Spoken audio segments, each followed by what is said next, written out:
Ini dia baru RT sombong. Kadang-kadang dia pun istri juga ikut sombong. Yang RT dia pun suami tapi suruh panggil dia mama RT ya.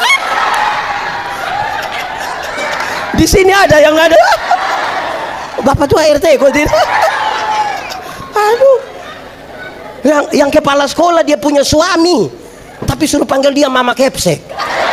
Lama-lama dia tanda tangan rapor kok bikin kacau gitu. Stop lah, tidak. Stop sombong-sombong itu. Tuhan yang raja di atas segala raja saja dia tunduk ya. Ini dia raja kecil anak saja gaya minta ampun. Hei.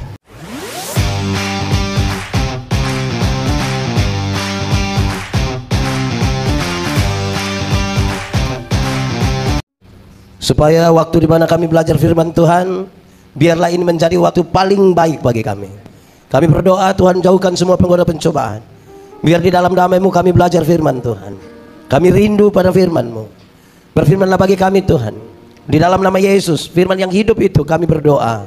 Amin. Mari silakan duduk semuanya. Bapak Ibu Saudara-saudara, shalom. Kita ada dalam sukacita di perayaan malam hari ini. Tema kita adalah lihat Rajamu datang. Lihat Rajamu datang. Tapi saya mau ajak kita renungkan bagian yang saya kira ini cukup familiar bagi kita. Mari kita buka Alkitab kita menurut Injil Lukas pasal 10 ayat 25 sampai ayat yang ke-37. Ada imam, ada orang Lewi, ada orang Samaria. Saudara rindu jadi orang yang mana? Mau jadi orang mana? Mau jadi orang Papua? Ada imam, orang Lewi, ada orang Samaria. Mau jadi orang mana? Yakin bisa jadi orang Samaria? Yakin sekali atau yakin saja? Yakin betul-betul jadi orang Samaria, amin. Saya mau kasih tahu saudara, kalau saudara yakin ingin jadi orang Samaria, maka tiap hari harus duduk di antara jalan Yerusalem Yeriko. Tunggu ada orang kena rampok, saudara tolong. Tunggu orang kena rampok, saudara tolong. Tunggu orang saudara rampok, saudara tolong. Bisa? Lama-lama tidak ada yang lagi kena rampok, saudara yang kena rampok mau? Ya, saudara-saudara, saya ingin mengajak kita melihat tema lihat Rajamu datang dalam konteks pembacaan ini. Jemaat yang Tuhan Yesus kasih, saya mau kasih tahu kisah tentang orang Samaria yang murah hati dimulai dari sebuah pertanyaan yang luar biasa dari seorang ahli Taurat. Guru, apa yang harus saya perbuat untuk beroleh hidup yang kekal?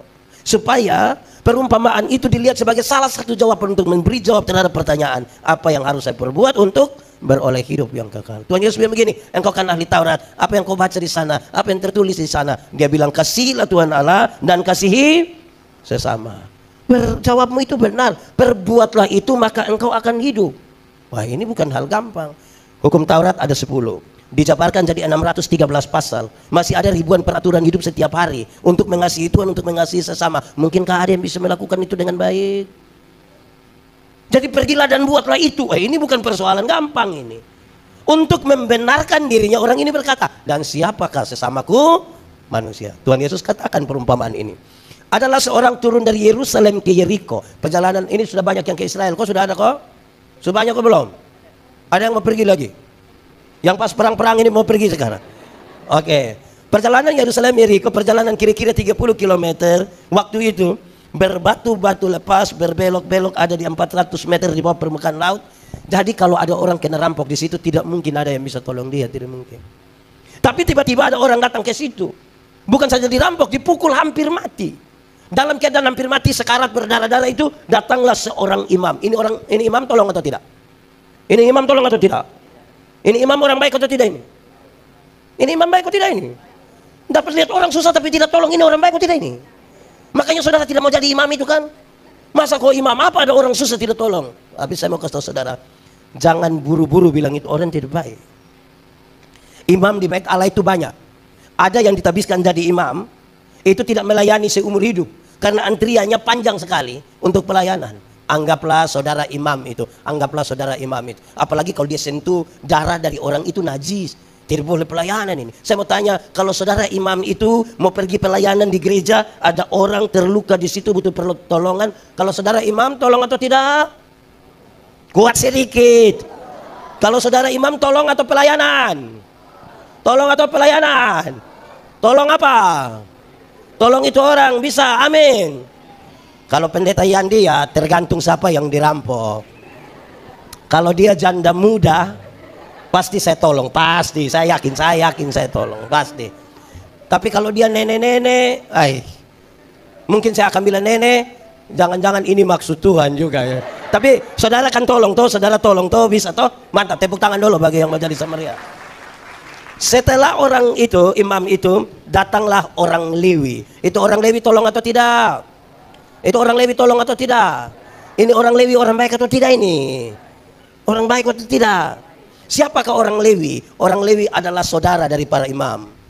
Suku-suku Israel itu dibagi. Ada satu suku Lewi, tugasnya adalah mengurus bait Allah. Aktivitas rohani orang-orang Israel itu sangat tinggi. Dan karena itu bait Allah harus diatur dengan baik. Sehingga suku ini dipisahkan. Kamu hanya cukup urus bait Allah supaya orang datang beribadah, orang datang melakukan aktivitas rohani, bisa menjalankannya dengan baik. Kalau saudara orang Lewi itu dalam perjalanan untuk urus bait Allah, ketemu orang yang harus ditolong karena terluka, saudara tolong atau tidak? Tolong atau tidak? Yakin? Baik. Orang di Jayapura ini orang baik-baik semua ini. Saya senang betul ini. Mantap lah, tepuk tangan untuk ini orang baik semua ini. Oke.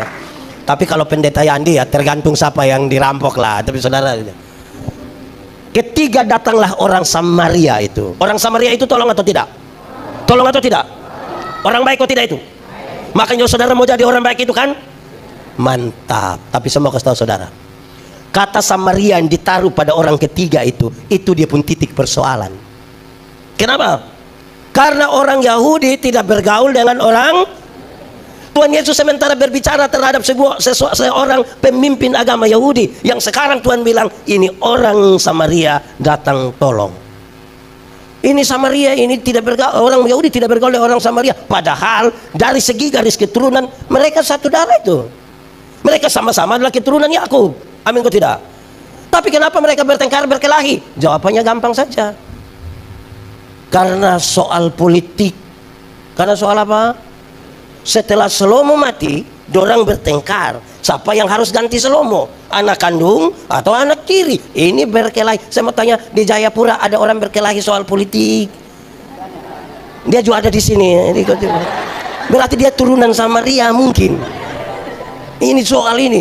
Saudara-saudara, oleh karena perseteruan itu kakak adik ini bertengkar. Orang Samaria kalau pegang ini botol, orang Yahudi tidak pegang lagi. Karena apa? Nah, kalau orang Samaria duduk di ini kursi, orang Yahudi tidak mau duduk lagi. Karena apa? Nah, saya mau tanya, untuk tolong orang lain saudara sudah siap dibenci oleh orang?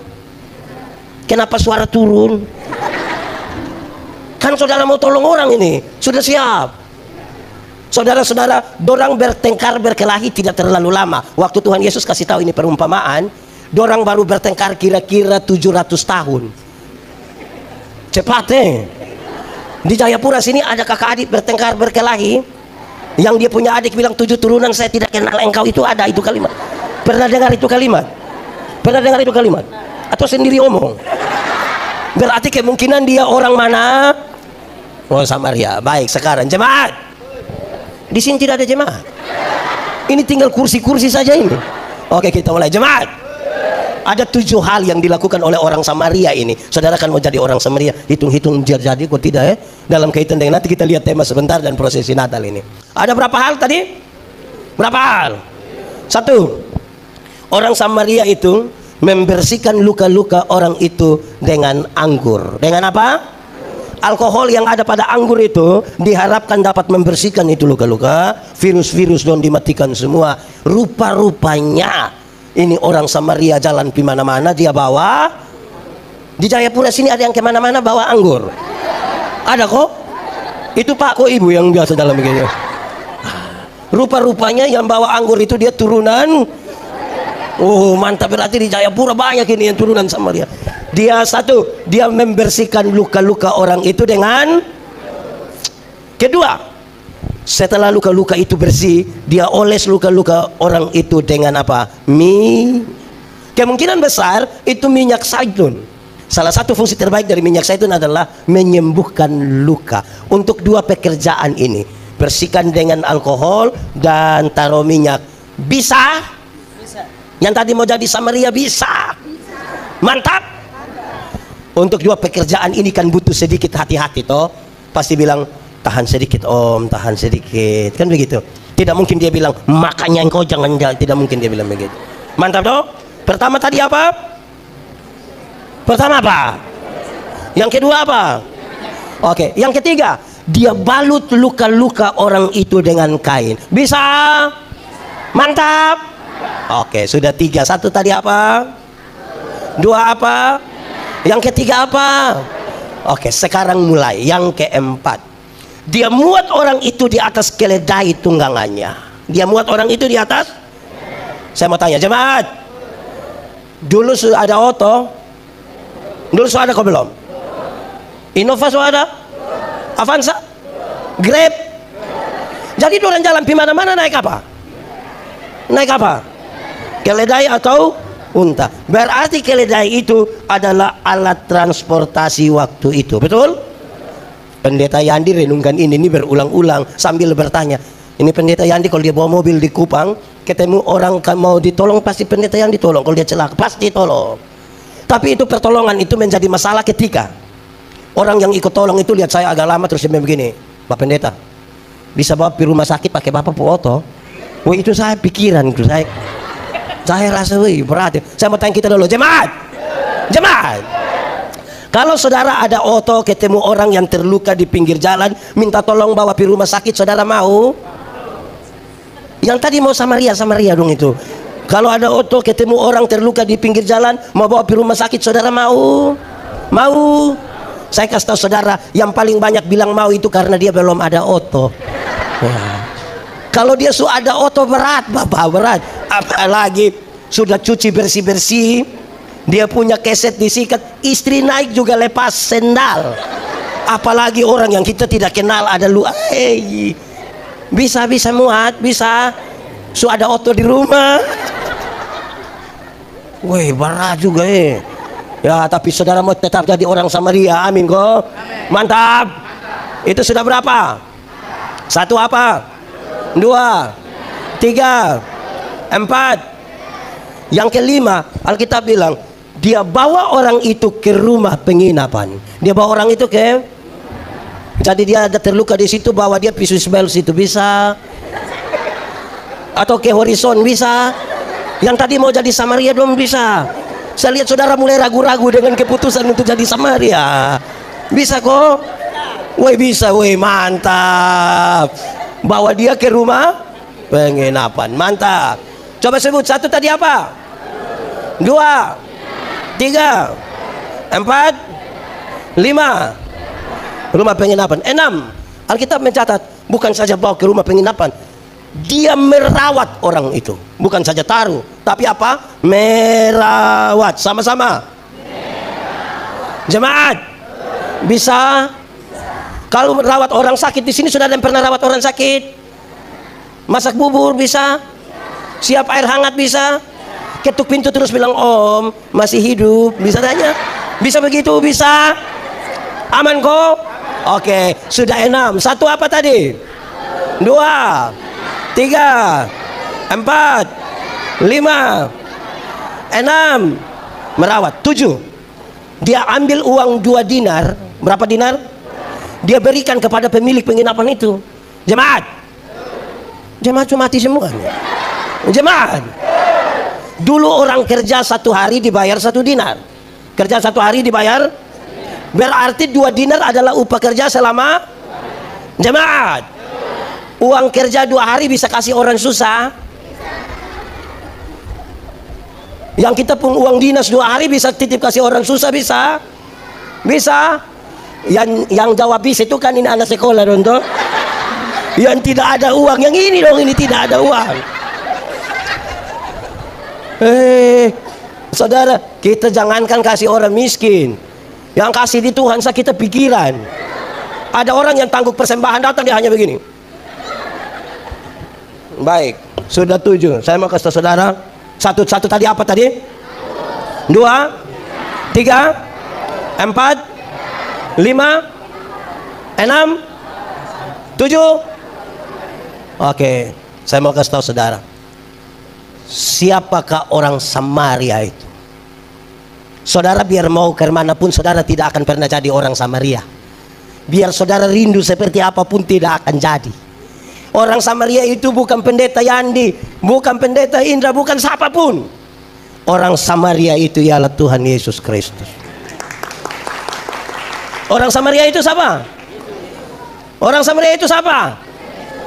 Saudara, Yesus Kristus itu datang dari Yerusalem ke Yeriko. Bicara Yerusalem, Yeriko dalam konteks Palestina, mereka tahu Yerusalem adalah kota kudus. Yerusalem, makanya kita menyanyi, oh Yerusalem, kota mulia, apa, hati ku rindu ke sana. Sekali lagi, oh Yerusalem, kota hati ku rindu ke sana. Tak lama lagi Tuhan datang. Tak lama lagi Tuhanku datanglah, bawa saya masuk sana. Tak lama lagi Tuhanku datanglah, bawa saya masuk sana. Dia dari Yerusalem kota kudus ke Yeriko kota terkutuk. Yeriko kota ini adalah sebuah metafora, sebuah gambaran Tuhan Yesus datang dari surga yang kekal ke dalam dunia yang penuh rawa payah. Perjalanannya itu perjalanan susah sengsara, via dolo. Coba kita korek-korek sedikit kisah Natal. Jemaat, tidak ada lagi jemaat. Jemaat, berita Natal, lihat rajamu datang. Kabar baik atau kabar buruk? Saudara yakin? Betul-betul yakin? Amin. Oke, kita uji. Karena saudara sudah yakin ini kabar baik toh, kita uji. Maria sudah menikah dengan Yusuf atau belum? Sudah kok belum? Belum. Maria sudah menikah atau belum? Oke. Pertanyaannya, coba cari satu anak nona yang belum menikah terus kasih tahu dia, nona, nanti engkau akan hamil sebelum nikah. Itu kabar mantap kok. Mantap kok. Dia baru bertunangan dengan Yusuf. Tradisi pertunangan Yahudi adalah yang laki-laki sudah datang dengan keluarga, ketemu keluarga perempuan, mereka sudah sah suami istri, belum boleh tinggal sama-sama. Yang laki-laki pulang ke rumahnya, ke kampungnya, siap semua. Kurang lebih 1 tahun kemudian baru yang laki-laki ini datang, biasanya pada waktu malam, tapi tidak dikasih tahu dia pun jam berapa. Sepanjang masa penantian itu, perempuan ini tidak boleh melakukan kesalahan sekecil pun. Justru pada waktu itulah Maria hamil. Aman? Aman? Hendaklah engkau jaga-jaga. Tepuk tangan. Sedia lampu dengan, karena dengan sekejap kedengaranlah gegap mempelai laki-laki. Ulang sekali lagi, hendaklah engkau jaga-jagalah. Sedia lampu dengan ingatnya, karena dengan sekejap kedengaranlah gegap mempelai laki-laki. Dia tidak kasih tahu, dan sekarang dia datang. Perempuan ini lagi hamil. Aman? Kan tadi saudara bilang kabar baik ini. Saya lanjut. Kalau Yusuf tidak akui, maka Maria disebut bersinah. Amin. Kalau dia bersinah, hukum Yahudi tentang persinahan adalah dia harus dilempar dengan batu sampai aman. Aman kok. Kok tadi bilang ini kabar mantap ini. Saya lanjut sedikit. Yusuf sudah terima kan. Sekarang mereka harus pergi karena ada sensus penduduk. Mereka harus pergi ke kampung mereka masing-masing untuk mendaftarkan diri. Keluarlah Yusuf dan Maria, keluar dari Nazaret ke Bethlehem. Kira-kira 100 km perjalanan. Berapa ratus kilometer? Itu sama kayak dari Jayapura ke mana? Oke, saya mau tanya ibu-ibu. Di sini tidak ada ibu-ibu. Ini anak SD dong ini, ibu. Ibu-ibu, kalau hamil besar baru jalan dari sini ke Egenyem, itu kabar baik, ibu. Aman kok, itu kabar mantap kok. Ikut tadi kan saudara bilang ini kabar mantap ini. Aman kok. Dulu sudah ada oto. Jadi jalan 100 km orang naik apa? Oke, jalan naik keledai itu sama kayak naik Innova. Dia tergoyang-tergoyang kok tidak? Tergoyang kan? Sekarang coba tanya ibu-ibu yang pernah hamil, kalau jalan hamil terus begini-begini, itu kabar baik ibu. Bukankah waktu turun sampai tempat itu kaki sudah bengkak-bengkak semua? Oke, jemaat. Perjalanan 100 km itu bukan perjalanan pelan-pelan. Itu sebuah perjalanan yang harus cepat. Pendeta, kenapa itu perjalanan mesti cepat? Ada dua alasan. Yang pertama, Maria sementara hamil besar. Dorang juga takut kalau sebentar melahirkan di pinggir jalan. Tapi yang kedua, kalau dorang segera mendaftarkan diri di sana sebelum Maria melahirkan, maka hanya ada dua orang yang didaftarkan, yaitu siapa dan siapa? Yusuf dan. Tapi kalau sebelum daftar Yesus sudah dilahirkan, maka pendaftaran jadi berapa? Apakah hanya 3 orang? Itu aman? Tidak. Kenapa? Tambah pajak. 2 orang pajak agak murah, 3 orang tambah murah. Tambah yang ini wajib pajak di Jayapura ini aman semua. Motor-motor dong ada bayar dia pun. Saya lihat banyak yang tidak ada plat nomor itu. Ini wajib pajak semua ini. Ini memang terlalu ini. Oke, baik, jemaat. Yusuf dia kerja apa ya? Dia kerja apa? Tukang kayu. Waktu dia pergi berbulan-bulan di sana, bahkan ada kira-kira 4 tahun menyingkir ke Mesir. Dia punya bengkel kayu, dia punya mobil air itu buka. Mobil air buka. Nah kalau tutup begitu ada pemasukan. Kabar baik. Itu kabar mantap. Kenapa suara hilang-hilang saudara ini? Saudara seperti mulai ragu jadi orang percaya ini. Jemaat. Kabar-kabar tadi itu yang jangankan itu, ini sudah dekat Natal. Saya mau tanya kita dulu, jemaat. Di Jayapura sini kalau ada Natal begitu orang siap kue di rumah, beli baju baru ada, oker-oker rumah kasih bersih itu ada. Nah misalnya kalau pulang suami ditanya oleh istri bilang, papa, dorang di sebelah sudah oker rumah kita kapan? Menurut bapak itu kabar mantap. Mantap kok. Anak-anak don datang kasih tahu bilang, mama, untuk celana 1 tidak apa-apa tapi baju 3 aman itu mama. Itu aman kok. Kan kita biasa merayakan Natal toh. Biasa pas perayaan Natal karena banyak bikin kue, gula terigu turun harga. Oh naik, sekira di Jayapura turun. Terus mama bilang, anak coba tanya ini gula di sebelah, terus kasih tahu itu orang Cina bilang, kasih tahu mama bilang Natal jadi dia sudah naik 70.000. Kabar mantap. Jemaat. Bagaimana kabar-kabar buruk itu, kabar-kabar yang bahaya itu kemudian dia menjadi kabar baik yang saudara bilang tadi. Dia berubah ketika Maria bilang begini, aku ini hamba Tuhan, jadilah kepadaku menurut perkataan. Aku ini hamba Tuhan, jadilah kepadaku menurut. Nanti sebenarnya kita bicara kenapa. Lihat rajamu datang, Kristus, Mesias, itu sebutan untuk raja. Saya mau tanya saudara, kalau Yesus juru selamat, saudara senang? Iya, karena dia mengampuni saudara. Tapi waktu dia raja, saudara senang?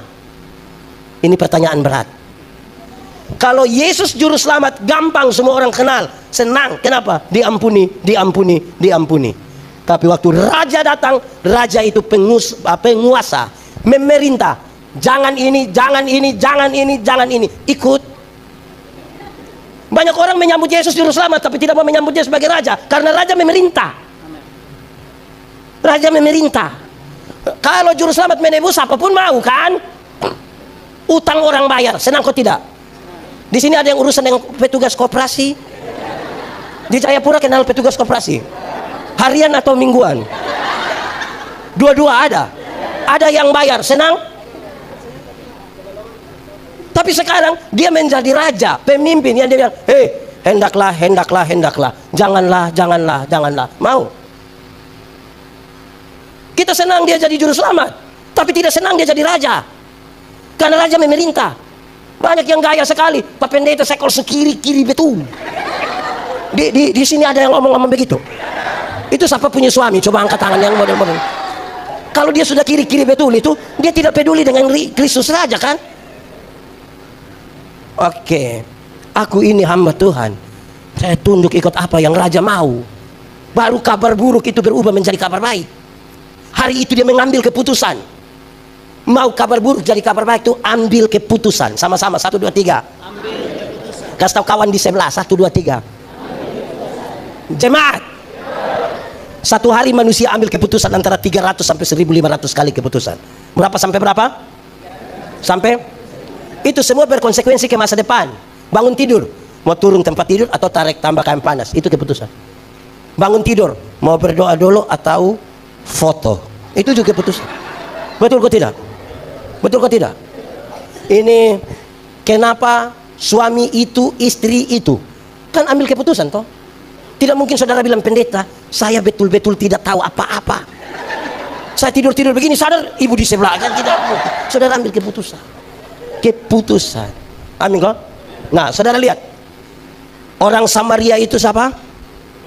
Orang Samaria itu siapa? Tuhan Yesus jalan dalam perjalanan Yerusalem, Yeriko. Di situ dia ketemu dengan orang yang dirampok sehabis-habisnya, dipukul hampir mati dan berdarah-darah, yang telah ditinggalkan oleh imam dan orang Lewi. Siapakah orang yang dirampok itu? Mulai paham sekarang kita. Siapakah orang yang dirampok? Orang yang dirampok itu adalah pendeta Yandi. Orang yang dirampok itu adalah kita semua. Kita ini orang yang Tuhan Yesus temukan dalam perjalanan Yerusalem, Yeriko, yang hampir mati di sana.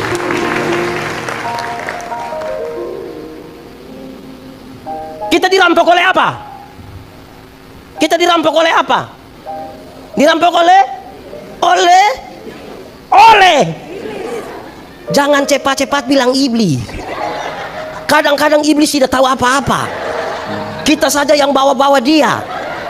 Ada anekdot bilang begini, satu saat iblis minta ketemu Tuhan. Tuhan, yo ketemu dulu. Bagaimana?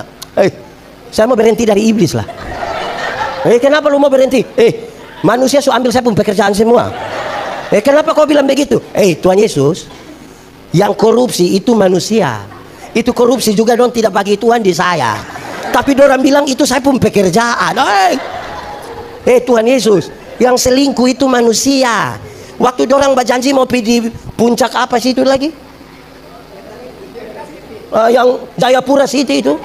Yang dong pergi malam-malam dong tidak ajak saya. Tapi orang bilang itu siapa pun pekerjaan. Tuhan, lebih baik saya berhenti sah. Kasih ini pekerjaan di dong sudah biar. Jemaat, kita dirampok oleh kerakusan kita.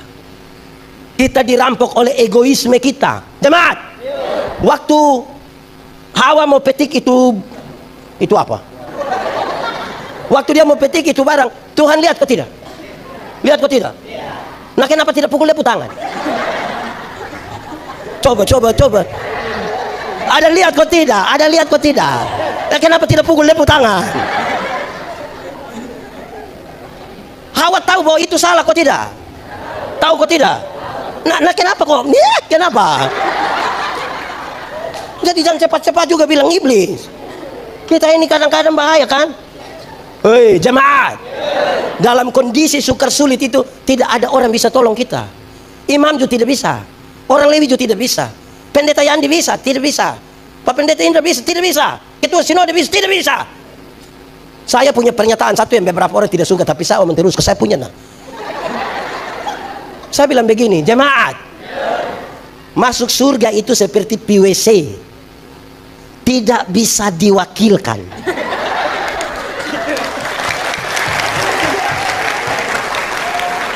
Tahu WC? Siapa yang dia mau PWC terus kita tanya, kakak, di mana WC? Titip. Tidak, masing-masing pergi sendiri. Masing-masing pergi sendiri. Betul kok tidak? Betul kok tidak? Imam dengan orang Lewi itu penunjuk jalan sama-sama. Orang tanya, Bapak, WC di mana? Itu. Terus terima kasih Bapak. Pas dia mau jalan dia, awas anjing oh. Awas oh. Kan dia pun tugas begitu. Awas jangan. Siapa yang pergi? Sendiri tuh. Kita dirampok hampir mati situ. Tuhan Yesus tolong kita di situ. Oleh bilur-bilurnya kita menjadi sembuh. Raja mana yang sudah dari tahta yang paling tinggi turun sampai melakukan berapa hal tadi? Ada raja di ini dunia yang model begitu? Tidak ada.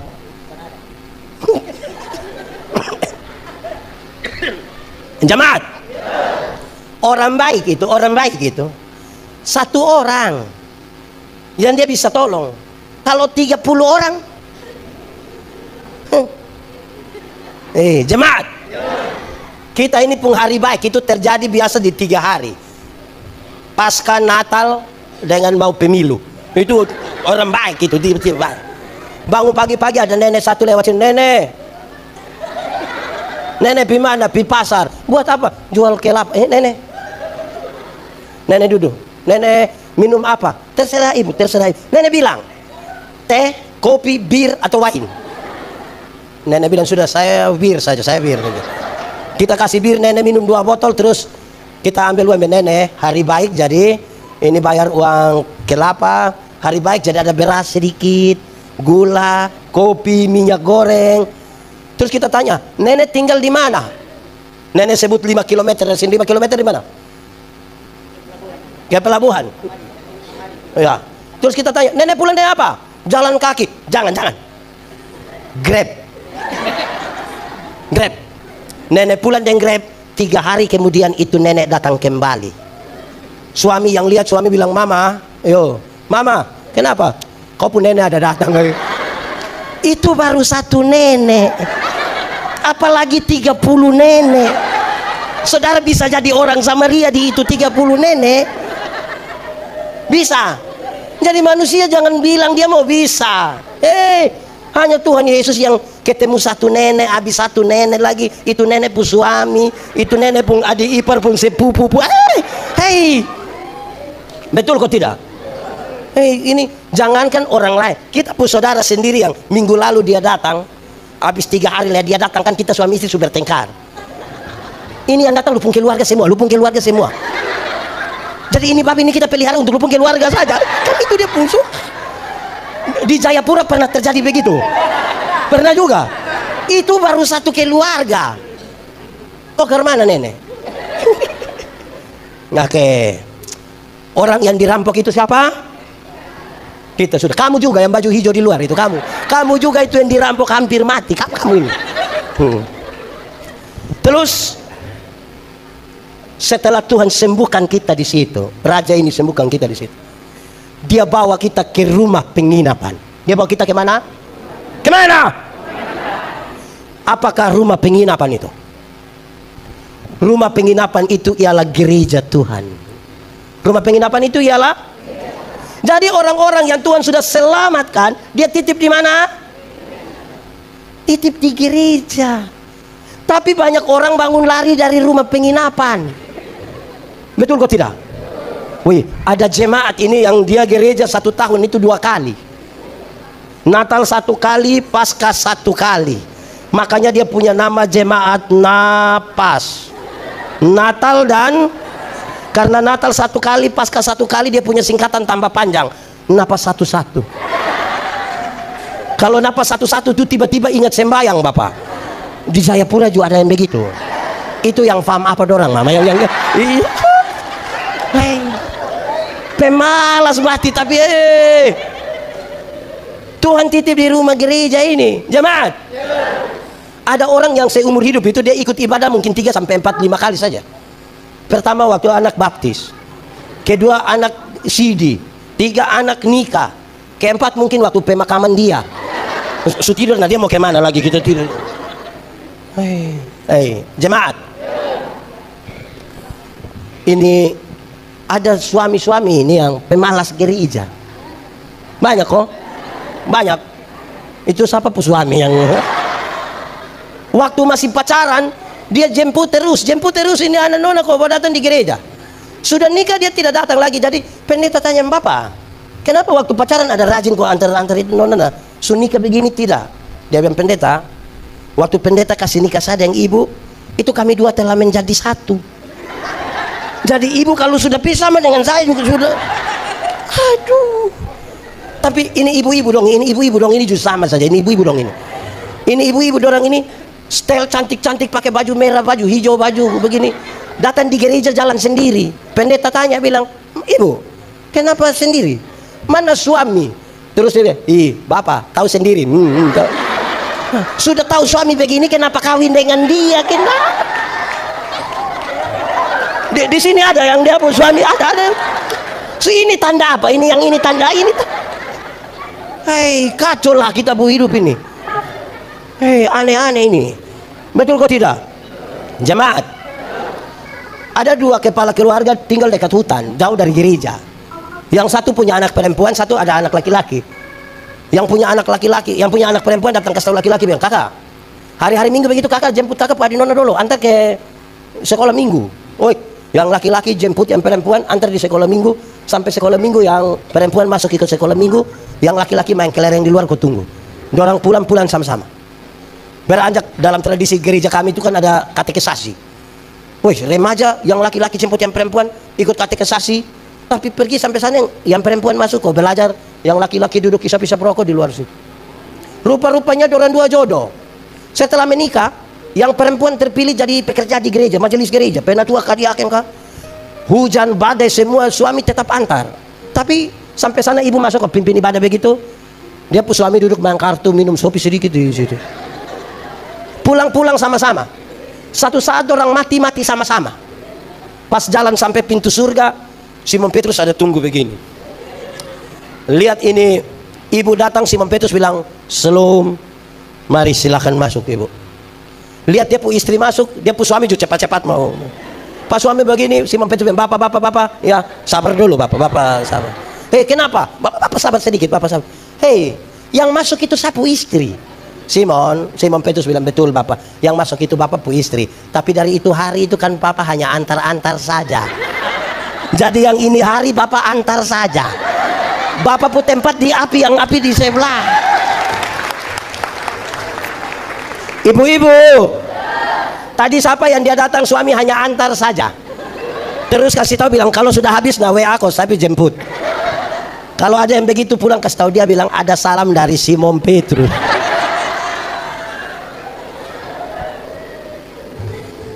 Jemaat, rajin-rajin sedikit pergi gereja kok. Bisa kok? Karena Tuhan selamatkan kita dalam perjalanan Yerusalem Yeriko itu, dia titip kita di mana? Ada yang sudah rajin gereja, tapi ini hari gereja di GKI, besok di GK apa di sini? GP, lusa di GBI, tula di Pentakosta ini tuh. Ini orang dia hanya kerja terputar-terputar. Nanti dia mati baru kita pusing, tidak tahu ini orang dia gereja di mana. Di Jayapura sini ada yang begitu. Kalau dia sudah begitu pasti yang salah pendeta sudah. Pendeta dong tidak tahu mau layani orang dong, kok tidak? Coba diam-diam di itu gereja dulu, diam-diam di situ. Ibu-ibu, ada yang urus bunga hias di rumah, kok bunga bagus-bagus itu? Ada kok tidak? Ya jangan urus bunga pepaya saja, lihat bunga apa. Ada bunga yang bagus-bagus yang itu ada. Nah, itu bunga yang bagus-bagus dong itu ibu. Saya mau kasih tahu. Kalau tiap minggu kita kasih pindah dia pot, minggu depan dia mati. Kalau ini minggu di pot ini, lusa di pot itu, tula di pot itu, tinggal 2 minggu dia sudah selesai. Harus tetap mau bertumbuh itu di mana? Jemaat, waktu Tuhan Yesus titip kita di situ, dia titip kosong-kosong? Tidak. Dia ambil uang berapa dinar? Artinya ada 2 kali lipat yang dia kasih. Dia bilang begini, "Pendeta, urus sebaik-baiknya dia. Jika nanti engkau belanjakan lebih, aku akan menggantikannya ketika aku kembali." Dia pun pesan bilang begini, gereja yang mengurus sehabis-habisnya, jemaat yang Tuhan titipkan kepadanya, gereja itu diberkati. Tapi kalau gereja tidak mengurus sehabis-habisnya, orang-orang yang Tuhan titipkan di situ, gereja itu tidak diberkati. Pendeta, tidak diberkati bagaimana? Kami punya uang kas ini ratusan juta. Iya, nanti tiap hari doang bakal lagi gara-gara itu uang kas. Karena pusing di uang bukan di jiwa. Jemaat, ada satu waktu Tuhan Yesus pergi ke Gerasa. Dia kasih tinggal satu euforia besar, oleh karena baru kasih makan 5.000 orang. Dia kasih tinggal, dia pergi ke Gerasa hanya untuk ketemu dengan satu orang yang kerasukan legion. Roh jahat kira-kira 6.000. Berapa ribu? Kita pun teman gereja yang satu roh jahat, dia punya otak, kita pusing. Ini 6.000. 6.000 di gereja sini ada yang roh jahat, ada 1-2 itu kita pusing. Ini 6.000. Itu orang bukan saja jahat untuk orang lain, bagi diri sendiri juga dia jahat. Pukul-pukul dia pun diri. Wih, bagi beberapa orang dong pasti bilang manusia begitu lebih baik mati. Tapi Tuhan Yesus bilang tidak. Pas Tuhan Yesus turun begini, roh jahat itu bilang, "Hei Yesus anak Allah, apa urusanmu dengan kami?" Rupa-rupanya roh jahat juga kenal nama Yesus. Berarti kalau kita baru kenal nama Yesus, kita belum lebih hebat dari roh jahat. Kan roh jahat itu tahu. Alkitab Injil Markus mencatat, di daerah itu ada penjaga-penjaga babi, pelihara babi berapa ekor? Berapa ekor? Berapa ekor? 2.000. Roh jahat itu meminta, biarkan kami keluar ke babi-babi itu. Tuhan kasih tinggal, matilah babi-babi itu. Orang-orang itu kehilangan pekerjaan dan orang pilapur, orang di kampung datang usir Tuhan Yesus kan. Injil Markus bilang begitu. Sekarang coba kali. Kalau babi 1 ekor 2 juta. Sudah taruh 10. Babi 1 ekor 10. Kalau 2.000 ekor, 2.000 kali 10 juta, 2.000 kali 10 juta, 20 miliar. 200. Harga satu orang gila waktu itu. Betul kok tidak? Betul kok tidak? Harga satu orang. Saya mau tanya, ada gereja yang kasih keluar uang untuk pekabaran Injil sampai 10 miliar? Kenapa lihat saya? Orang-orang yang Tuhan selamatkan ini titip di kita, ada pusing dengan orang. Harga satu orang gila. Pertanyaannya, siapa orang gila itu? Orang gila itu yang kemungkinan kita pun suami kok tidak, kita pun istri kok tidak, kita pun bapak mantu kok tidak. Yang tadi kita tanya bilang suami di mana? Tahu sendiri bapak teh. Ini tanda apa coba? Ini. Itu. Peduli sedikit. Ini saya kasih masukan di beberapa panitia gereja. Bulan di mana kita mau berdiakonia, kan Natal, ini Paskah kan ada bagi-bagi sembako apa gitu, sini juga ada kan. Diorang picatat ini nenek-nenek tua dong nama semua. Terus pengumuman dari sini bilang begini, untuk para penerima diakonia, setelah ibadah ini mohon bersabar sebentar karena akan dilaksanakan pembagian sembako. Yang sehat-sehat semua sudah pulang, tinggal ini nenek sakit-sakit semua yang duduk di sini. Baru panitia panggil satu-satu. Nenek Manobe maju kan, dia ada sakit. Terus orang ambil kantong plastik merah itu kan isi beras, isi apa lagi? Supermi, isi apa lagi? Gula, isi macam-macam. Nenek, nah kan nenek Manobe sakit, dia setengah mati begini. Terus dia bilang, nenek sebentar kita foto dulu nenek. Saya mau tanya kita dulu, kalau misalnya antar ke rumah bisa kok tidak? Bisa kok tidak? Kalau misalnya untuk kepentingan dokumentasi fotonya di rumah bisa kok tidak? Nah, kenapa panggil saya pun nenek datang di sini? Kalau saya pun nenek ada apa-apa di sini gereja tolong. Bermurah hati sedikit kok pergi di itu nenek Manobe per rumah toh. Di sini nenek Manobe rumah di mana coba? Kita kadang-kadang terlalu raja saja merendahkan diri turun sampai bawah. Hanya majelis sombong sekali. Di sini ada majelis sombong-sombong. Fam. Itu Fam Manobe juga deh. Waduh, aneh-aneh ini.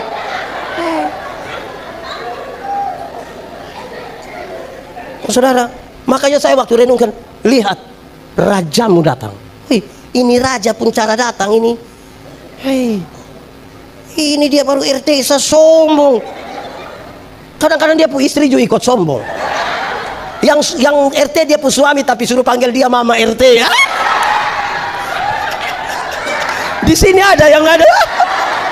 Bapak tua RT kok tidak. Aduh.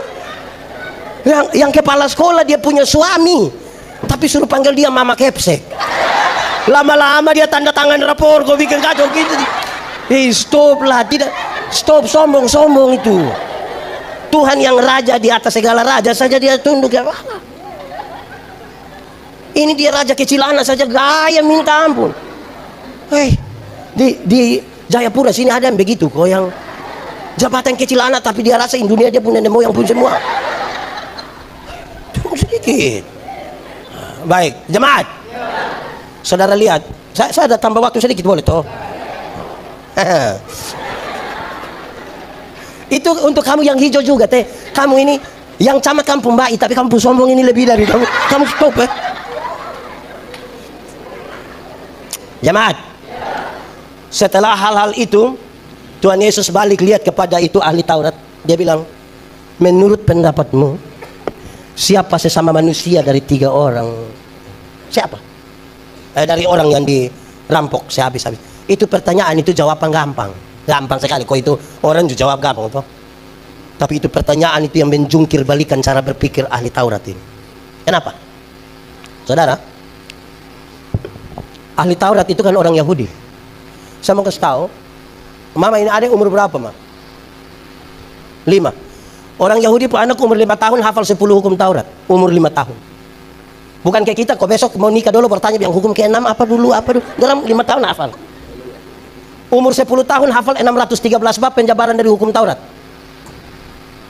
Umur 12 tahun mau 13 tahun menjadi anak Taurat, yang mereka hafal itu mereka lakukan. Itu orang biasa, apalagi para imam, apalagi pemimpin agama. Bagi mereka, apalagi ada pernyataan keselamatan datang dari Yahudi, maka bagi orang ahli Taurat dan orang-orang Yahudi waktu itu, dengan melakukan perbuatan-perbuatan baik itu, lurus-lurus mereka masuk surga. Mereka tidak butuh lagi orang Samaria itu. Bagi orang, dengan melakukan kebaikan, bisa ini, bisa itu, bisa surga lurus. Masih pentingkah itu orang Samaria bagi orang-orang yang begini? Orang Samaria itu. Maka Tuhan Yesus tanya, siapa sesama manusia dari itu yang tidak ada pilihan lain selain dia bilang orang Samaria itu. Hebat. Saya mau kasih tahu kita. Itu pertanyaan untuk mengukur. Seberapa jauh engkau berjalan bersama-sama dengan dia yang engkau akui dia sebagai raja. Engkau akan menyembah Tuhan sebagai raja. Dia raja. Engkau adalah hamba. Berapa kali engkau tiap hari bicara tentang Tuhan, belum tentu tiap hari hidup sebagai anak-anak Tuhan. Pendeta Yandi ini pun jadwal terlalu banyak. Apakah dia sebagai anak Tuhan? Belum tentu. Dia bisa jadi aktivis rohani saja. Ada orang yang dia terlalu banyak hadir di ibadah, maha hadir. Senin hadir, Selasa hadir, Rabu hadir, semua dia hadir habis. Tapi apakah dia menempatkan diri sebagai anak Tuhan? Belum tentu. Belum tentu. Contoh-contoh ringan saja. Saya suka contoh-contoh. Dia itu tiap hari ngomong nama Tuhan, tiap hari sedikit-sedikit bilang darah Yesus berkuasa. Tuhan Yesus tolong. Yesus ajaib. Tapi pengakuan dia bukan pada Tuhan. Pengakuan dia pada iblis. Jalan malam-malam kau lihat pohon beringin satu tak goyang, dia bilang, "Pak, itu." Wah, dari dulu, itu pohon. Di Jayapura juga ada yang begitu. Yang lihat pohon beringin tak goyang, setan ada di situ, itu ada. Padahal tiap hari sebut nama Tuhan ini. Ada yang tiap hari sebut nama Tuhan, melayani keliling dunia. Sakit sedikit, pasti tetangga yang bikin. Suanggi, tetangga yang, "Pak, itu nenek itu." Kalau dia sumakan siripinang, kok, nah kok itu nenek penerima diakonia. Yang tadi dia tago yang begini, dia mau suanggi siapa? Kita di sini juga ada yang begitu. Mengaku anak Tuhan, tapi mulut mengaku Tuhan, sikap bukan pengakuan pada Tuhan. Ini pendeta yang di jalan-jalan orang telepon, "Pendeta, yo, di mana? Di jalan ini. Singgah dulu di rumah sakit." Kenapa? Bayi kan, nenek kah, kakak kah, istri kah ada sakit. Oke. Pas kita sampai dia bilang, pendeta ada datang, jadi diam kok, kita doa dulu. Diam, kita doa dulu. Pendeta doa habis, langsung dia bilang, "Pendeta, ini obat." Nah kalau itu obat sudah begini, saya doa supaya kenapa? Jadi kita doa itu hanya sekedar ngomong-ngomong saja. Pengakuan kita pada obat, pada orang, dan bukan pada Tuhan. Lalu saudara bilang, lihat, raja datang. Raja berkuasa memerintah. Tapi kita pengakuan tidak padanya. Nah, saudara lihat. Ini orang Yahudi ini, Tuhan Yesus tanya, dia mau ukur dia begini. Seberapa jauh engkau berjalan dengan Tuhan? Saya mau kasih tahu, Pak Ketua Panitia, semakin dia berjalan jauh dengan Tuhan, dia semakin menemukan bahwa dirinya bukan siapa-siapa. Bukan siapa-siapa. Saya pakai contoh. Jemaat, pernah ke pantai? Pantai mana? Pergi dengan siapa? Pilih siapa? Kamu buat apa di itu pantai? Tidak ada air di rumah, kamu mandi di pantai. Kita kalau pergi ke pantai, air kan hanya sampai betis kan. Karena air hanya sampai betis, pergi rame-rame macam itu, anak kecilong itu, kita bisa tendang air. Karena hanya di pinggir. Betul kok tidak? Di pinggir pantai kita bisa foto-foto. Foto saya dulu. Pinggir pantai. Coba masuk 500 meter ke dalam. Perahu sudah mau tenggelam baru bilang, "Woi, perahu sudah mau tenggelam, foto saya dulu." Foto. Yang gaya-gaya itu dia berjalan-jalan di mana? Pinggir. Belum jalan jauh. Baru di mana? Di Jayapura sini ada yang begitu. Saudara lihat di Kupang itu ada satu simpai pelat, bukan simpai, dia sudah dan empat, dia pun nama apa? Yang kempo-kempo dong itu. Dan empat itu dia jalan diam-diam saya begini. Yang 2 minggu lalu baru pernah latihan, ini dia jalan begini Bapak. Tiang listrik sudah baru di Jayapura sini ada Bapak, ada. Itu orang dong ada di sini kok tidak Bapak? Jemaat. Pernah jalan kaki kok tidak? Kemana? Kemana coba? Kemana? Oke. Orang jalan kaki bisa, tapi jaraknya dekat. Karena jarak dekat, kekuatan full ada pada kita. Orang tidak butuh, Tuhan pun mungkin kita tidak butuh. Karena kekuatan full ada pada kita. Ibu-ibu bisa pakai high heels tinggi begini, haken itu tinggi begini. Karena kekuatan, tapi jaraknya dekat. Coba jalan lebih jauh. Naik ojek, pernah? Kemana? Naik ojek. Baru itu ojek lari dari sini ke pelabuhan. Dia gas kencang. Pasti yang di belakang akan korek itu yang bawa motor bilang, "Adik, ya pelan sedikit." Kenapa? Mama pun dada tidak bisa. Terus ini anak ojek bilang, "Tidak bisa Mama." Kenapa? Mama hanya bayar 5.000. 5.000 kenapa? 5.000 tidak pakai rem Mama. 10.000 dulu baru rem ada. Tapi poinnya jelas, makin jauh berjalan, kita mulai ada rasa takut. Yang gaya-gaya itu baru jalan di mana? Pinggir, belum jauh. Lebih jauh lagi, naik bis. Pernah naik bis? Coba sebut satu tempat yang dia jalan bolak belok begini, ada juga di sini, di mana? Di mana? Jerman. Kalau pernah naik duduk di depan, di samping sopir pernah?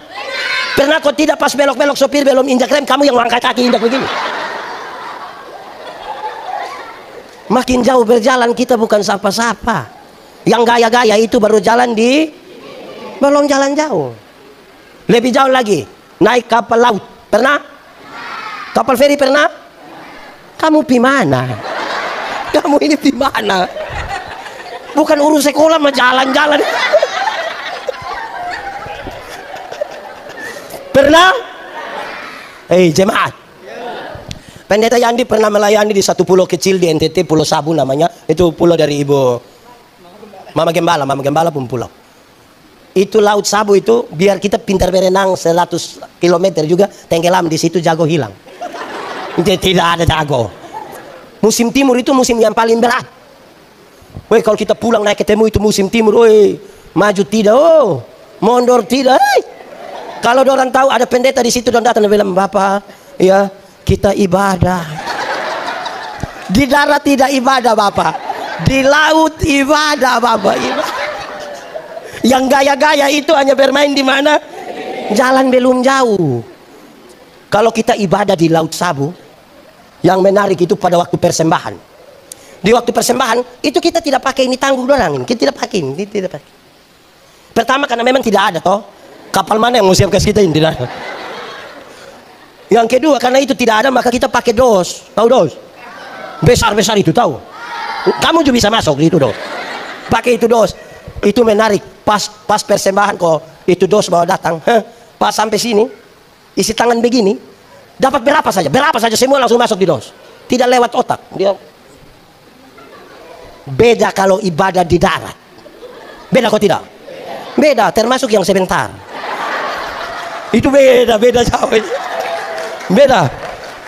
Kita ibadah di darat itu, kalau kita ibadah di darat, petugas persembahan itu datang kita isi tangan di dalam saku begini, macam kayak agak lama. Sudah lama lagi kita mata kayak putar 2-3 kali begini. Itu mata macam kayak ada firasat begitu. Terus kita ambil ini persembahan, kita isi begini. Yang petugas sudah lewat, baru kita kaget. Aduh, kenapa? Saya isi yang merah tadi. Jemaat, ada yang biasa hari Minggu datang gereja, dia singgah di kios. Itu dia singgah buat apa? Tukar uang. Itu dia tukar kas besar. Hai, kita ini yang gaya-gaya itu bermain di mana? Ada satu orang tua, dia isi persembahan itu, dia isi begini, dia lipat putang.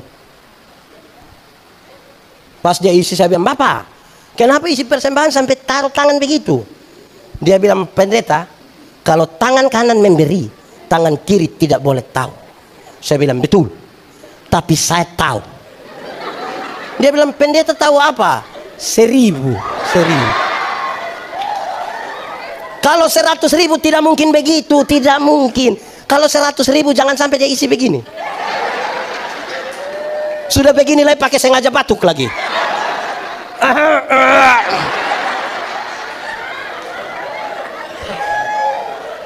Di Jayapura sini ada begitu. Ada juga, ada di sini. Itu faham apa dorang yang kacau lah. Yang gaya-gaya itu bermain di mana? Lebih jauh lagi, naik pesawat. Pernah naik pesawat? Kemana? Di sekolah naik pesawat? Siapa yang ajar kamu? Kamu hati-hati. Jemaat, naik pesawat yang ATR dong, itu yang kecil-kecil yang terbang di sebelah sini, itu dia terbangan 13.000 kaki. Yang Airbus dong, yang Boeing dong, macam ke apa ya, macam ke batik Papua kok, batik NTT kok. Bukan batik. Itu dia terbang 36.000 kaki. Berapa? 36.000 kaki itu berarti kira-kira 12 km di atas udara. Berapa kilo? 12 kalau pakai bahasa Indonesia bilang? Ya 12. Kamu 12 km di atas udara. 12 km di atas udara, itu pesawat belum jatuh kita sudah mati. Lalu, mati sudah. Mati sudah. Dia 12 km itu kan zona aman. Orang sudah bisa lepas dia pun sabuk pengaman itu. So bisa jalan-jalan toh. Tidak rencana kencing juga, sengaja di belakang ke orang tahu yang dia ada berangkat. Terus tiba-tiba lampu seatbelt itu menyala dan ada suara bilang begini, Berhubung karena kita terbang dalam situasi cuaca yang buruk, karena itu kami minta kepada para penumpang supaya segera kembali ke tempat duduk dan seterusnya. Saya mau tanya, waktu ada pengumuman begitu ada yang berani protes? Ada kok? Silakan kembali ke tempat duduk. Mau kembali kok buat apa? Ada? Ada kok tidak? Ada kok tidak? Tidak ada. Itu jago hilang Bapak. Itu dia balik dengan itu mau kencing juga tunda. Itu dia pergi duduk begini kok, ada anak kecil satu ribut di sebelah, dia hanya bilang, "Adik, doa." Doa. Jemaat, di 12.000 kilometer itu kecepatan pesawat kira-kira 900 km per jam. Berapa kilometer per jam? Itu cepat kopelan? Cepat sekali atau 2 kali? Di ketinggian itu kecepatan itu 900 km per jam. Kalau kecepatannya 900 km per jam, itu Rossi juga kalah. Kalau Rossi saja kalah, apalagi anak ojek yang tadi. Itu lebih kalah, dia tidak akan tanya 5.000. Makanya dalam kecepatan pesawat seperti itu dia tabrak awan kan, pesawat guncang kan. Kalau dia tabrak pas guncang begitu, semua langsung Yesus. Kalau di darat kaget maki. Saya belum pernah dengar orang maki di atas pesawat, belum pernah. Di sini ada yang tukang maki, ada yang biasa maki. Ibu-ibu kok kumpul uang, beli kasih dia tiket suruh berangkat. Pas hujan-hujan, itu saya yakin pulang langsung ada menara doa di rumah. Jemaat, yang jago-jago itu hanya bermain di mana? Jalan belum jauh. Betul kok tidak? Betul apa? Dia yang tukang bamaki itu stop, berhenti. Bamaki ialah mengeluarkan barang-barang yang tidak perlu dikeluarkan. Itu barang don diam-diam di situ, kita omong dia supaya kenapa? Kalau ada anak kecil maki tanpa kita setuju, kita masih bisa mengerti, karena itu anak tidak mengerti kan. Anak kecil ini kalau dia mandi habis, biar dia pun bapak dan dia pun mama pun tamu ada juga, dia bisa keluar tidak pakai apa, dia bisa keluar kok belum. Betul kok tidak? Karena dia tidak mengerti, betul kok tidak? Tapi coba dia pun bapak, coba. Coba bapak tua mandi habis, ibu-ibu ada latihan paduan suara di situ, baru bapak tua keluar. Hai besti, hai. Hai, jadi stop sudah. Ini kadang-kadang kita bapak-bapak ini gaya sekali. Kita bapak-bapak ini sedikit-sedikit bilang, saya kalau sudah saya kalau sudah BB. Jemaat, yang AB itu anak TK. Coba pilih, tahu TK kok tidak? Coba pagi-pagi itu TK dengar itu anak dong hafal huruf dan dia bilang A, B, BA dibaca. Jadi sebentar kalau pulang, terus bapak di rumah bilang, saya kalau su AA, saya kalau su BB, tanya bapak tua, bapak TKD. Jangan, tidak boleh itu sesat, tidak boleh itu. Begitu. Lihat rajamu, saudara. Kalau kita belajar kisah tema nasional itu bicara tentang kemuliaan bagi Allah di mana? Damai sejahtera di. Saya mau bicara dua hal di sini. Satu, surga lebih baik atau dunia lebih baik? Yakin? Yakin sekali atau yakin saja? Berarti surga lebih baik dari dunia. Amin. Kalau begitu siapa mau pergi sekarang? Ini anak dong ini. Kamu mau tinggal di tempat baik atau tidak baik? Mau pergi sekarang? Ibu-ibu dong kadang-kadang kita tanya, ibu, kenapa tidak mati sekarang? Aduh Pak Pendeta, anak dorang masih kecil. Belum lagi dia pun bapak model begitu lagi.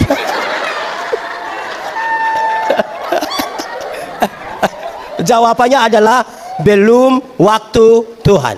Sama-sama, 1, 2, 3. Jemaat, karena belum waktu Tuhan saya pergi ke surga yang lebih baik dari dunia. Tapi tanda-tanda kerajaan surga harus terjadi di tempat di mana saya ada. Tanda-tanda kerajaan surga harus terjadi dalam rumah saya, di tempat saya kerja, di tempat di mana saya bergereja. Tanda-tanda itu harus ada. Kerajaan itu bicara tentang pemerintahan raja. Pemerintahan raja itu penuh dengan keberpihakan, keadilan, kasih. Kalau ini hal tidak ada di rumah, di tempat kita bekerja, tanda-tanda kerajaan itu tidak ada. Jemaat, pernah bertengkar suami istri? Pernah kok tidak? Tiap hari. Jemaat, suami istri itu kalau bertengkar, jangankan Tuhan, baru pendeta yang datang saja tiba-tiba orang damai. Dorang dua ada baku pukul, baku maki di situ, tiba-tiba pendeta bilang shalom. Tiba-tiba dorang dua shalom bapak, shalom bapak. Mama mari dulu, papa ada datang. Aduh, shalom, shalom. Itu baru pendeta. Apalagi? Apalagi? Apalagi? Jemaat, kalau Tuhan ada dekat-dekat dengan kita, memerintah atas kita, setiap kali suami terlalu marah mau tampar dia pu istri, dia bilang, untung baik Tuhan ada. Kalau tidak mama mati. Untung baik ada. Di sini ada suami biasa pukul istri, atau sebalik pertanyaannya, ibu-ibu yang biasa kena pukul dari suami, coba angkat tangan. Jangan, jangan. Angkat tangan pulang kena pukul ulang, sahabat-sahabat tanggung. Pemerintahan raja. Aku anak raja.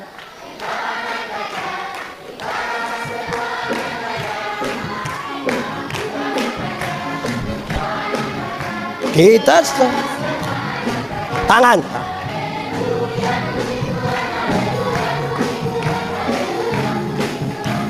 Haleluya.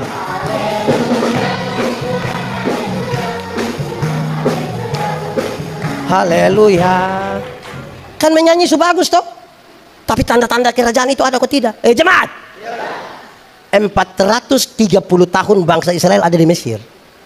Waktu mereka mau pergi ke Kanaan, butuh berapa tahun? Berapa tahun? Sebenarnya tidak harus sampai 40. Tetapi kenapa Tuhan biarkan mereka berputar begitu lama? Jawabannya, untuk merubah pola berpikir mereka seperti seorang budak menjadi anak raja. Mental budak menjadi mental raja. Mental budak itu kemana Pak Pendeta? Mental budak itu kalau dia kerja komandor jaga, dia rajin sekali. Kadang-kadang tambah makan puji. Tapi mandor pulang, dia bikin pengucapan syukur. Itu mental budak. Orang mental budak tidak visioner.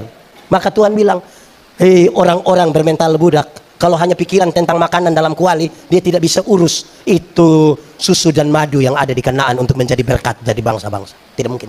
Rubah dulu mental budak jadi mental raja. Makanya kita menyanyi, aku anak raja.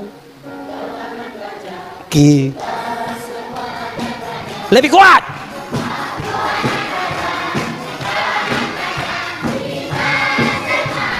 Haleluya.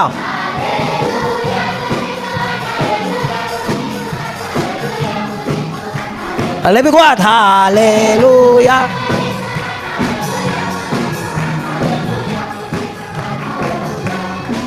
Jemaat. Di mana itu? Anak raja, saya mau kasih tahu saudara, bukan saja soal mental, mendapatkan hak kesulungan dari raja, kita beroleh 3 hak. Berapa hak? 1, hak untuk masuk tanah terjanji. Sama-sama 1, 2, 3. Hak masuk surga itu dia namanya. Yang kedua, hak untuk beribadah kepada Tuhan. Apa? Jadi beribadah itu hak, bukan kewajiban. Banyak orang masih melihat ibadah sebagai kewajiban, bukan hak. Ketiga, hak kesulungan berkaitan dengan hak untuk menjadi berkat bagi bangsa-bangsa. Hak untuk apa? Bagaimana kamu bisa jadi berkat bagi bangsa-bangsa kalau kamu bermental budak? Orang bermental budak itu tidak selesai dengan dirinya. Kita ada 4 orang beli nasi 4, dia mau dia dapat 2, kita 3 bagi yang 2. Mental budak, tidak bisa adil. Dia mau dia makan semua. Di Jayapura ada yang begitu. Siapa? Jadi harus dirubah. Hak untuk menjadi berkat. Amin kok? Oke, mari kita lihat yang kedua. Tema itu berkaitan dengan kisah untuk para gembala. Siapa? Siapa? Kamu ngomong panjang sekali. Gembala-gembala di Palestina. Engkau gembala. Gembala-gembala di Palestina bekerja untuk menjaga kawanan kambing domba. Mereka ada di padang. Mereka seringkali bertengkar antar kelompok-kelompok gembala karena masalah lahan. Akhirnya mereka jadi orang yang distigma oleh masyarakat sebagai orang yang tidak baik. Mereka seringkali juga disebutkan sebagai orang-orang yang tidak bisa dipercaya. Tidak bisa? Tidak bisa? Tidak bisa? Tiba-tiba berita itu datang atas mereka. Hari ini telah lahir bagimu juru selamat, yaitu orang yang dapat berita pertama. Orang yang tidak biasa dipercaya ini tiba-tiba dapat berita itu. Sekarang bagaimana mereka bisa dipercaya? Mendefinisikan diri sebagai orang yang bisa dipercaya itu anak raja. Saya mau kasih saudara, jemaat. Katakanlah ada di sini ada yang ASN kok. Ada kok. Ini ASN ini tukang terlambat. Biasa masuk kantor jam berapa? 7:30, dia pergi 11:30. Setelah dia dengar khotbah ini, dia bilang betul. Kita mengaku pengikut Yesus ini mesti harus berubah. Mulai Senin itu dia masuk 7:30. Menurut saudara teman-teman di kantor langsung percaya? Bisa langsung percaya? Bukankah teman-teman akan bilang, Jemaat, orang tolong kita kok kita bilang terima kasih, itu baik atau tidak? Baik sekali atau baik saja? Kalau begitu saya mau tanya, siapa pun bapak yang pagi-pagi mama bikin habis makan, dia pun bapak bilang, mama terima kasih? Ada? Ada ya? Ada? Siapa pun bapak? Ini bapak-bapak dong ini, tahu bilang terima kasih baik, tapi mama bikin makan dan tidak terima kasih. Nanti istirahat kantor kau makan di warung satu, subayar lagi, terima kasih lagi. Kadang-kadang janji itu mbak bilang, mbak yuk besok baru saya datang lagi. Bapak-bapak, bapak-bapak, coba sebentar pulang dari sini, mama coba pas siap makan begitu, coba bapak bilang, mama terima kasih. Mama langsung percaya. Kalau pulang kok bapak terima kasih, mama langsung amin. Ibu-ibu langsung bisa percaya. Bapak tuh kalau tiba-tiba terima kasih, itu pasti mam tua pikiran. Pasti ibu-ibu pikir dua. Pasti pertama ibu-ibu pikir begini, tidak tahu roh apa naik di sepung suami. Atau yang kedua, jangan-jangan ibu-ibu pikir begini, jangan sampai ini hari terakhir. Mendefinisikan diri sebagai orang yang bisa dipercaya tuh repot. Amin kok. Jadi anak raja tuh anak yang bisa didefinisikan sebagai orang yang bisa dipercaya. Amin kok. Jemaat, percaya Tuhan? Yakin? Saudara percaya Tuhan? Apakah Tuhan percaya kamu? Percaya Tuhan? Yes. Tuhan percaya kita. Hatiku percaya, hatiku percaya, hatiku percaya, selalu ku percaya. Sama-sama semuanya.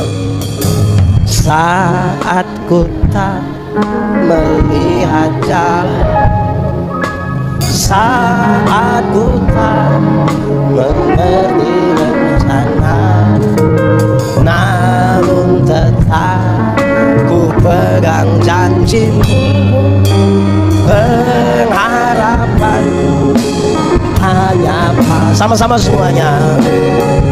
Hatiku percaya. Lebih kuat, sungguh-sungguh katakan percaya.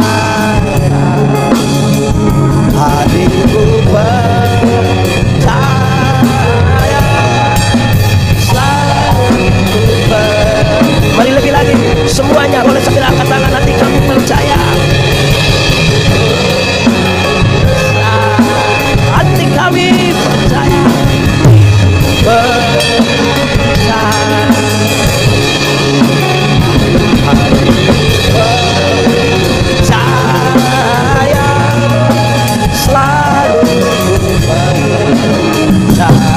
Selalu ku percaya, selalu ku percaya. Sekali lagi lebih sungguh katakan, selalu ku percaya. Jadi saudara katakan, saudara paling percaya Tuhan harus definisikan diri sebagai orang yang dipercaya. Kenapa? Waktu kita mati, kita meninggalkan apa yang menjadi cara pandang orang tentang kita, stigma. Contoh pendeta Yandi mati, orang bilang, pendeta yang kepala botak itu, yang lucu-lucu itu. Ada orang baik dia mati, aduh itu bapak terlalu baik, oh itu orang terlalu baik. Nah bayangkan kalau selama hidup kita biasa bungkus-bungkus makanan di pesta, waktu kita mati orang bilang apa coba? Oh itu ibu yang biasa bungkus-bungkus makanan. Aduh, di sini ada ibu-ibu bungkus makanan. Jadi definisikan kita pun diri itu sebagai orang yang benar begitu toh. Lihat rajamu datang. Atau pakai logat-logat Alor, logat-logat Papua sedikit. Raja sudah datang jadi. Raja sudah datang jadi. Iya toh. Raja sudah datang kok belum? Sudah toh. Jadi. Raja sudah datang jadi. Nah, itu harus jadi pertanyaan buat kita. Natal bertengkar dengan suami, istri, tidak pernah lihat orang tua hidup, orang tidak pernah urus, tidak pernah kirim beras sedikit. Orang tua mati baru dia bawa babi besar satu. Itu juga utang. Jangan. Orang tua punya rumah miring-miring, orang tidak pernah bantu ke seluruh sedikit. Orang tua mati baru dia pengkuburan pakai keramik, pakai gambar Yesus lagi, baru tulis Immanuel. Jemaat, orang tua masih hidup itu pilih kasih dia jas kok dia pakai. Bukan dia hidup dia pakai yuken. Mati kita beli jas. Beli kasih dia sepatu kok dia pakai. Orang tua masih hidup ini dia jalan kaki tidak pakai sendal, dia pujari dong sampai terbuka begini. Pas mati dong beli sepatu. Nah sepatu mana mau masuk di jari yang begini? Akhirnya tidak bisa kasih masuk dong, kasih duduk sampai begini. Yang sepatu begini dong tidak kasih pakai, begini mau dia mau naik begini ke. Hei jemaat, sekarang saudara lihat kisah tentang orang Samaria itu menolong kita lihat bahwa oleh karena kasih dan kemurahannya yang besar, dia yang raja di atas segala raja mau turun bagi kita. Saudara tahu kenapa kandang domba menjadi pusat? Karena manusia kalau disebut sebagai budak, dia bukan manusia, dia harganya sama dengan binatang. Ketika Yesus bilang, aku tidak lagi menyebut kamu hamba, binatang, budak, aku menyebut kamu sahabat.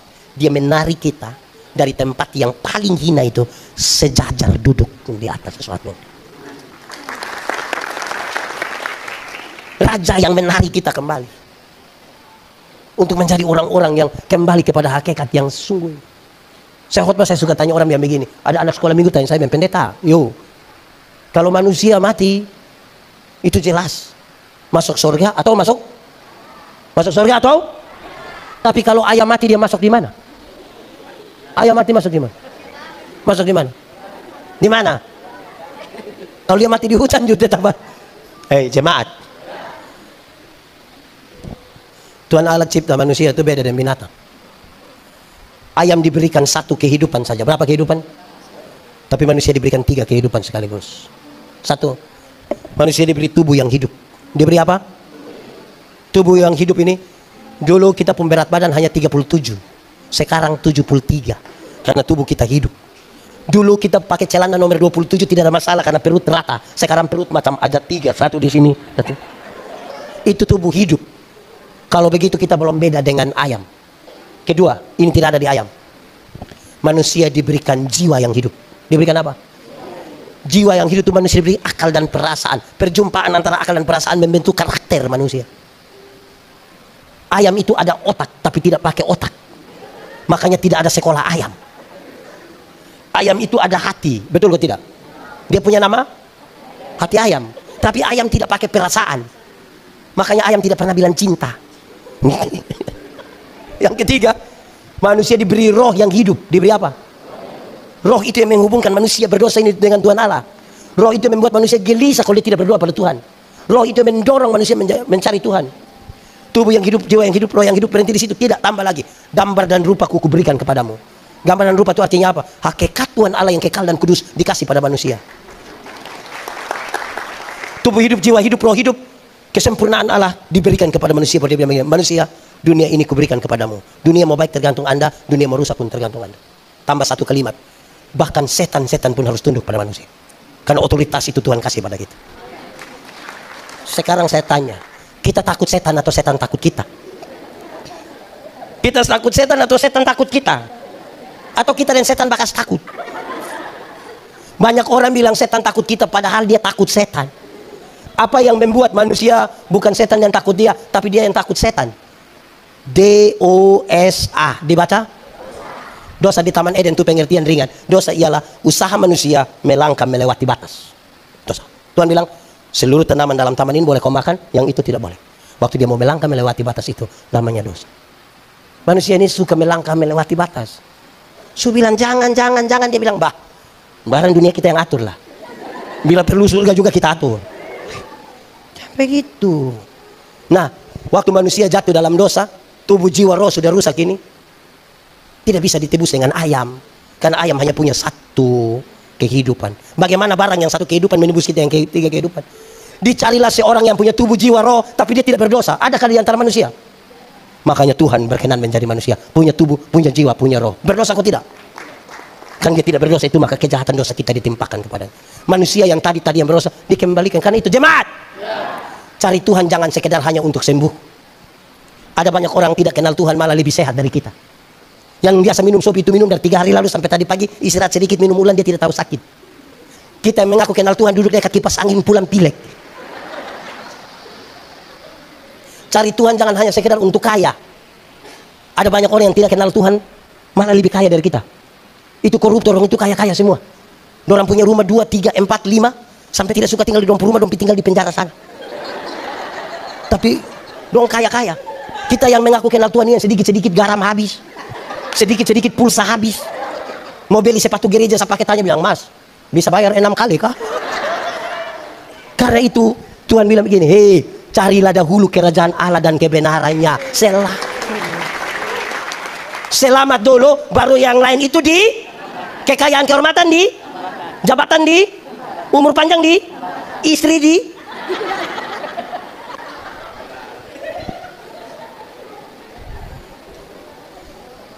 Jadi begitu, cari Tuhan untuk itu. Kan untuk itulah dia datang. Saya mau tutup khotbah ini. Jemaat, kenapa buah kelapa jatuh ke bawah bukan ke atas?